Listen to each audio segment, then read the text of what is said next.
जी जी, कहीं कहीं पे उल्लेख भी आता है कि अमरकंटक में जो माँ नर्मदा का मंदिर है, तो भगवान राम जी के पूर्वजों ने उस मंदिर को बनवाया था, ऐसा उल्लेख मिलता है। हाँ, अलग अलग ग्रंथों में इस बात का उल्लेख मिलता है। लेकिन हम ये कह सकते हैं कि जो भारत की बड़ी नदियाँ हैं, जी गंगे, यमुना, जो गोदावरी, सिंधु, नर्मदा, ये जो 7 बड़ी नदियों का उल्लेख होता है, उन नदियों का जो उद्गम है वो भगवान राम के पूर्वजों से पहले का है, लगभग सतयुग का है। जी।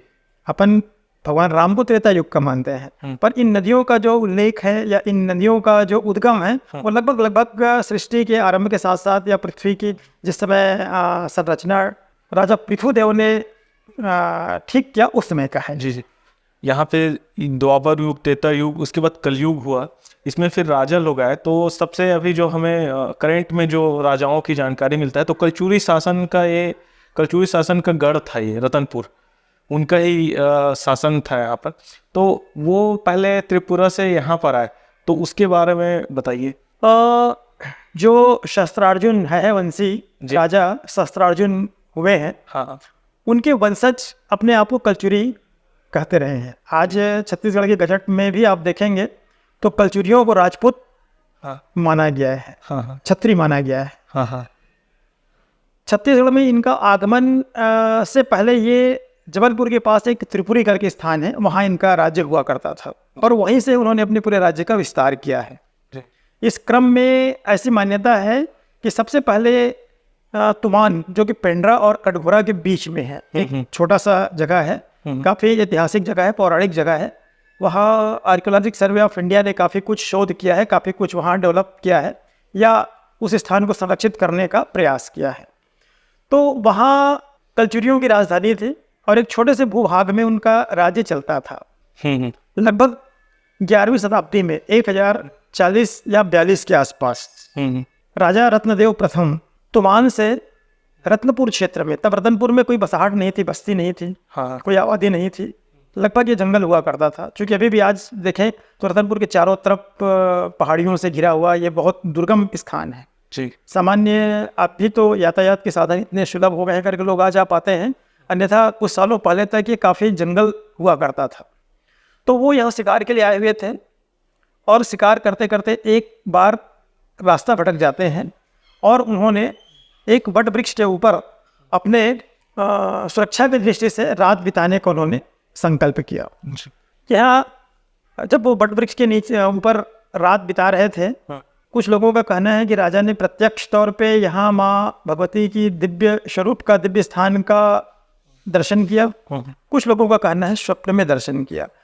स्वाभाविक बात है कि इतने बड़े जंगल में जहाँ दूर दूर तक कोई इंसान ना हो, मानव ना हो, उस घनी अंधेरी रात में नींद पड़ना तो संभव है नहीं जी। तो हमें मान सकते हैं कि राजा जो थे अर्ध निद्रावस्था में, मतलब चैतन्यता भी पूरी नहीं थी और निद्रावस्था भी पूरी नहीं थी। उस अवस्था में उन्होंने इस स्थान की दिव्यता का अनुभव किया। जी। उस अनुभव के आधार पे, स्वप्न के आधार पे या माँ भगवती की प्रेरणा से इस स्थान को उन्होंने अपनी राजधानी के लिए चयन किया। जब राजधानी के लिए उन्होंने चयन किया तब सबसे पहले उन्होंने कहा कि जिस दैवी प्रेरणा से, दैवी शक्ति से मुझे जिस स्थान की दिव्यता का ज्ञात हुआ है, मैं उस देवी जी के महल या देवी जी का मंदिर सबसे पहले बनवाऊंगा। तो उन्होंने पहले मंदिर बनवाया, फिर अपना महल और राजधानी उन्होंने यहाँ स्थापित किया। अच्छा। ऐसी मान्यता आती है कि जिस समय राजा ने इस स्थान विशेष की खुदाई की, जिस स्थान पर रात रुके हुए थे, तो उस स्थान से 3 मूर्तियां प्राप्त हुई थी, महाकाली, महालक्ष्मी, महासरस्वती की। और लगभग 1042 में मंदिर बनकर के तैयार हुआ, मंदिर की प्रतिष्ठा हुई है।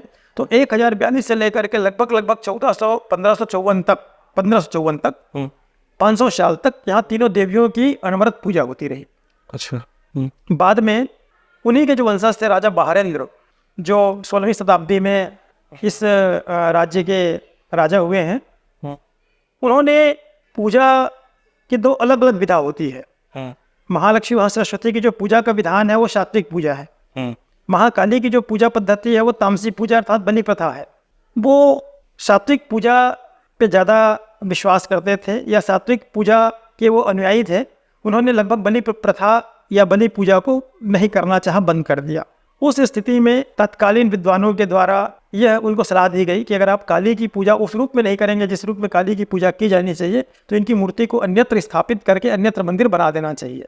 ऐसी मान्यता है, एक नहीं कई लोगों का के मुँह से हमने सुना है, कई लोगों ने इस बात को कहा है कि कलकत्ता की काली घाट में जो मूर्ति है माँ काली की, वो छत्तीसगढ़ से उनका उद्गम हुआ था। यहीं की मूर्ति है जो जाकर के वहाँ स्थापित की गई। वहाँ के पुजारी भी बताते हैं कि यहीं की माता है। और बहुत से लोग जो काली घाट से दर्शन करके आते हैं, जिनसे आप चर्चा करें तो उनका भी कहना है कि स्वयंभू मूर्ति नहीं है, ये मूर्ति छत्तीसगढ़ रतनपुर से ला करके स्थापित की हुई है। ऐसा वहाँ के जो सेवादार हैं, पुजारी हैं, उन लोगों का भी कहना है जी।